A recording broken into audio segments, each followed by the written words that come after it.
Good afternoon. आज की हमारी क्लास है बीएसटीसी फर्स्ट ईयर के लिए और हमारा विषय है भारतीय समाज और शिक्षा। भारतीय समाज और शिक्षा के अंतर्गत हमने पिछली कक्षा में हम विविधताएं पढ़ रहे थे। विविधताएं जो कि हम हर क्षेत्र में देख चुके हैं। हम भाषा विविधताएं देख चुके हैं, हम धर्म में विविधता देख चुके हैं, हम संस्कृति में विविधता देख चुके हैं, हम भौगोलिक विविधता देख चुके हैं, है ना। तो उसी प्रकार से अब इन विविधताओं को, इतनी सारी विविधताएं भारत में होने के बावजूद भी हमारा भारत देश पिछले 2000 वर्ष से भी अधिक एक साथ इकट्ठा बने हुए हैं। विविधताओं में भी एकता बनी हुई है और हमारी अलग अलग धर्म, संस्कृति, रीति रिवाज, परंपरा होने के बावजूद भी हम सब एक अखंड भारत में बने हुए हैं और इसमें अभी भी हम रह रहे हैं, चल रहे हैं।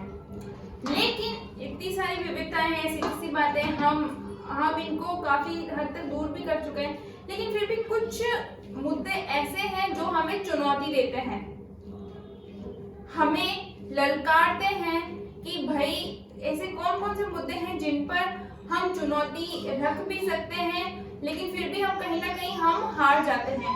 ये विविधता क्यों है, ये सारे के सारे मुद्दे हम आज इस टॉपिक में क्लियर करने की कोशिश करेंगे। तो चलिए हम आगे बढ़ते हैं। हमारा विविधता वाला टॉपिक पूरा हो चुका है। अब हमारा नया टॉपिक है विविधताओं को चुनौती या विविधता की चुनौतियां।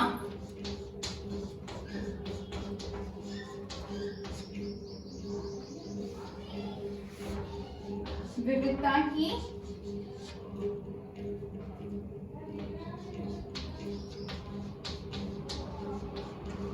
चुनौतियां।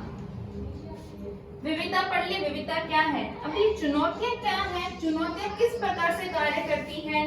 हम तो भाई काफी हद तक भारत को एक अखंडता के सूत्र में बांधने का प्रयास कर रहे हैं, लेकिन फिर भी ये विविधताओं के अंतर्गत चुनौतियां किस प्रकार से आ रही है। वैसे तो बहुत सारी चुनौतियां हैं हमारे भारत में विविधताओं के अंतर्गत, लेकिन हम यहाँ पर महत्वपूर्ण ही चुनौतियां पढ़ेंगे जो कि आपके एग्जाम की दृष्टि से बहुत अधिक महत्वपूर्ण है। तो विविधता की चुनौती में पहला हमारा जो पॉइंट है वो है विविध भाषाएं।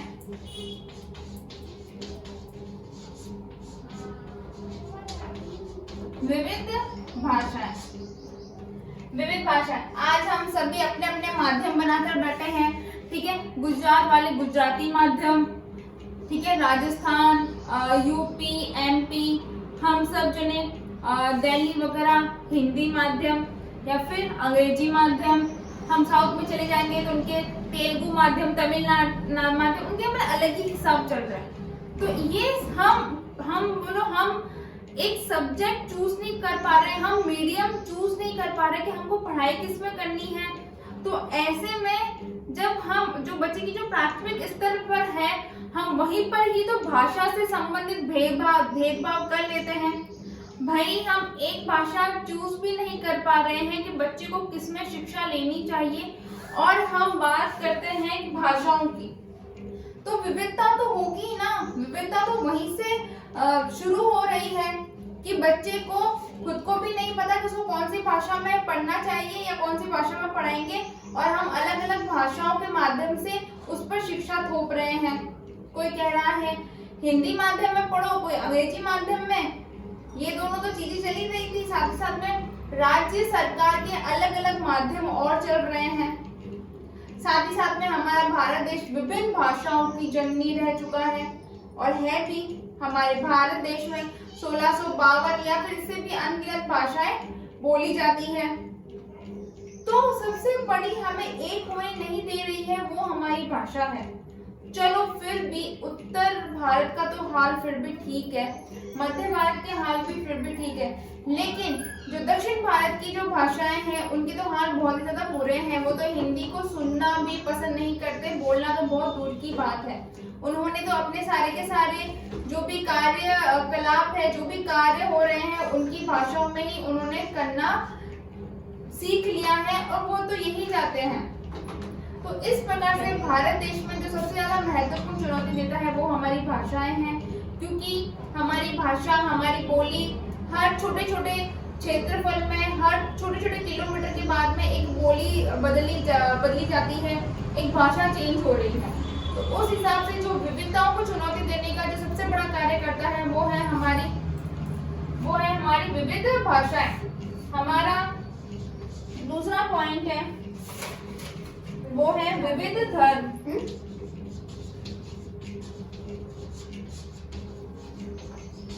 वो है विविध धर्म, ठीक है। विविध धर्म के अंतर्गत जो हमारा महत्वपूर्ण जो टॉपिक है विविध भाषाओं के बाद में हमारा आ रहा है धर्म। भारत देश, हमने पिछली क्लास में धर्म से संबंधित बहुत सारे टॉपिक पढ़े थे, पॉइंट भी पढ़े थे कि हमारा भारत देश जो है वो हिंदू धर्म, जैन धर्म, बौद्ध धर्म, सिख धर्म आदि की जन्मस्थली रहा है। साथ ही साथ में जो विश्व का सबसे प्राचीन धर्म माना जाता है और है भी, वो है हमारा वैदिक धर्म, जिसकी ना तो कोई प्रवर्तक हुआ है, ना ही किसी व्यक्ति ने इसका प्रचार प्रसार किया है। वह आर्यों के साथ में भारत आया था और यहाँ की रंग में रंग गया और वो हमारा वैदिक धर्म कहलाता है, जिससे संबंधित हमारा हिंदू धर्म भी निकला है। आए दिन भारत में धर्म के नाम पर दंगे, सांप्रदायिक विवाद होते रहते हैं।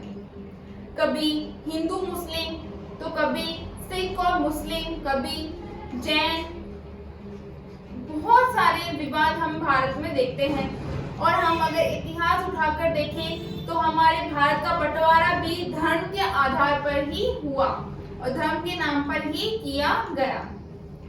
तो एक सबसे बड़ा जो चुनौती देने का कार्य करता है वो है विविध धर्म हमारे भारत के अंतर्गत, और जिसको सच में चुनौती देता है हमारी विविधता। लेकिन इतने सब बावजूद भी हम एक बने हुए हैं। लेकिन आखिर कब तक, इस धर्म वाले मसले पर हमें जरूर चर्चा करनी चाहिए।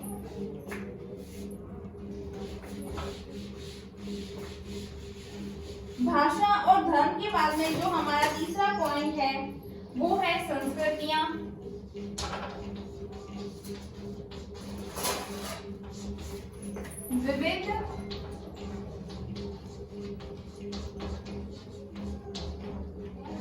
विविध संस्कृतियां,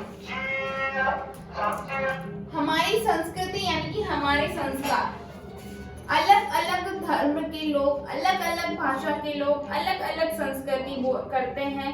उनकी अलग अलग संस्कृति है, उन संस्कृति की अलग अलग परंपराएं हैं और उस परंपराओं से ही संबंधित सबके अलग अलग रीति रिवाज हैं। कोई सूर्य की पूजा करना पसंद करेगा संस्कृति के अंतर्गत, तो कोई चंद्रमा की, कोई दिन में 5 बार नमाज पढ़ना पसंद करेगा, तो कोई सुबह शाम की आरती। ये हमारी संस्कृति है जो कि धर्म से ही संबंधित होती है। अलग अलग धर्मों की अलग अलग मान्यता है और वो सभी के सभी हमें स्वीकार्य है। लेकिन कभी कभी अलग अलग संस्कृतियों से भी हमारे विविधताओं को चोट पहुंचती है, क्योंकि अलग अलग धर्म के लोग, अलग अलग संस्कृति के लोग अलग अलग परंपराएं मानते हैं और कभी कभी ये परंपराएं समाज के लिए, देश के लिए घातक सिद्ध हो जाती हैं और हमारे विविधताओं में सच को उसको विविध ही बना देती है। हमारा नेक्स्ट पॉइंट है विविध रहन सहन का स्तर।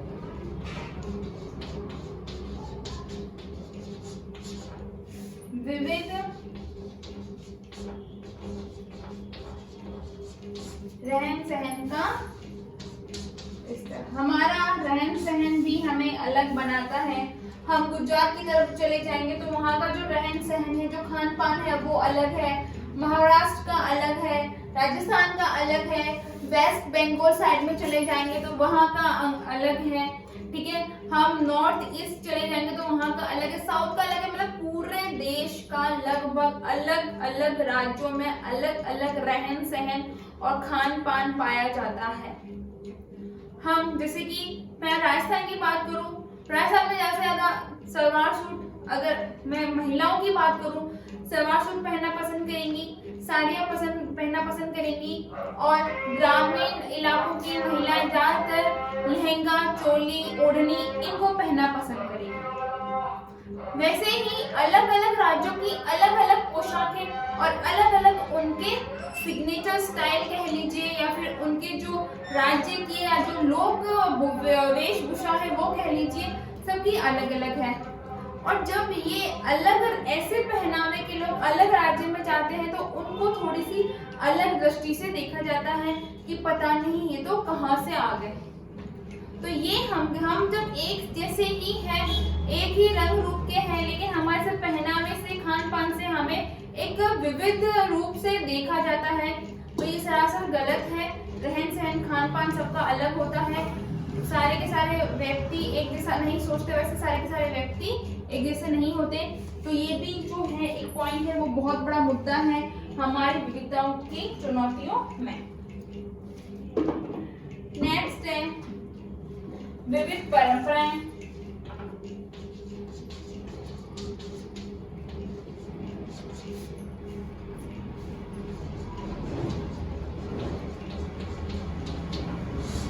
जैसे कि हमने अभी बात की थी संस्कृति की, कि संस्कृति से ही हमारी परंपराएं बनती हैं, हमारी परंपराओं से ही हमारे रीति रिवाज बनते हैं। सबकी अलग अलग परंपराएं हैं, कोई क्या मानता है, कोई क्या मानता है। जैसे कि हिंदू धर्म में सिर्फ एक ही विवाह होता है और जिसको जीवन से लेकर मरण तक उसको ही अपनाया जाता है। अगर मैं मुस्लिम परंपराओं की बात करूं तो उनके एक से अधिक विवाह करने के प्रस्ताव हैं, ठीक है। वैसे ही जैन धर्म में भी उनकी अलग परंपराएं रही हैं, मान्यता रही है। वो अपने आप को ईश्वर को समर्पित करते हैं तो वो विवाह करते भी नहीं है। बौद्ध धर्म की अलग अलग मान्यताएं रही हैं, परंपराएं रही हैं। उसी प्रकार से कभी कभी परंपराएं भी हमें सबसे अलग कर देती है।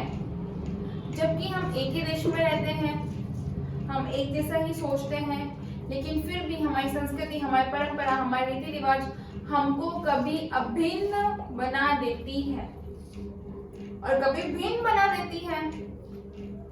हालांकि हम सब एकता के सूत्र में बंधे हुए हैं, लेकिन ये चुनौतियां हैं ही इसलिए कि हमें बांटने पर तुली हुई है। लेकिन हमें हमारी सद्बुद्धि का उपयोग करना है और हमें कभी भी बढ़ना नहीं है, क्योंकि हमें हमेशा ये याद रखना है कि हम एक ही लोग हैं और हमारा एक ही धर्म है, वो है मानवता।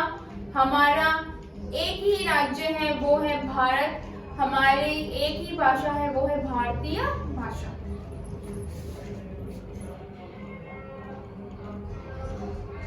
एक और पॉइंट लिख लीजिए, विविध विश्वास।